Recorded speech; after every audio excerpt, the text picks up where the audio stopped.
కర్కాటక రాశి వాళ్ళకి ఏప్రిల్ మాసంలో 3 గ్రహాలు దివ్యంగా అనుకూలిస్తున్నాయండి. మూడే అనుకూలించినా సరే చాలా స్ట్రాంగ్ గా కనబడుతోంది. ఎందుకంటే ఏప్రిల్ 15వ తారీఖు దగ్గర నుంచి రవి దశమ స్థానంలో అనుకూలిస్తారు. 2 నెలల పాటు అంటే ఏప్రిల్ 15 దగ్గర నుంచి మే 15 దాకా దశమంలో యోగిస్తూ ఉంటారు. దీనివల్ల కెరీర్ గ్రో అవుతుంది, ఆర్థికంగా గ్రోత్ అనేటువంటిది కనబడుతుంది, సంతానం విషయంలో గ్రోత్ కనబడుతుంది, లవ్ ప్రాబ్లమ్స్ అన్ని కూడా సార్ట్అవుట్ అవుతాయి, కాన్ఫిడెన్స్ లెవెల్స్ అనేటువంటివి పెరుగుతాయి, సెల్ఫ్ ఎస్టీమ్ డెవలప్ అవుతుంది అని చెప్పొచ్చు.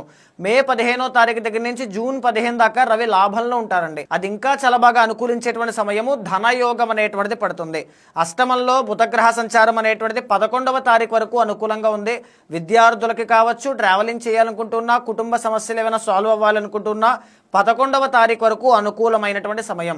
అయితే ఈ మాసంలో శుక్రబలం అనేటువంటిది బాగుండడం వల్ల ఆకస్మిక ధన లాభాలు, ఆకస్మిక వస్త్ర లాభాలు, శుభకార్యాల్లో పాల్గొనడం కానీ, టూర్స్ అండ్ ట్రావెల్స్ లాంటివి చేయడం కానీ, కుటుంబంతో ఆనందంగా గడపడం కానీ కనబడుతూ ఉన్నాయి. అయితే ఎస్పెషల్లీ ఈ మాసంలో 9వ స్థానంలో 3 గ్రహాలు స్ట్రక్ అయి ఉన్నాయండి. దానివల్ల డబ్బులు అనేటువంటివి రాంగ్ ఇన్వెస్ట్మెంట్స్ రూపంలో ఎక్కడ కూడా పెట్టద్దు. చాలా చాలా జాగ్రత్తగా ఉండండి. ట్రావెలింగ్స్ కూడా అత్యవసరం అయితేనే చేయండి, లేకపోతే అవాయిడ్ చేయండి. దానివల్ల డబ్బులు అనేటువంటివి వృధాగా ఖర్చు అయ్యే అవకాశాలు కనబడుతూ ఉన్నాయి.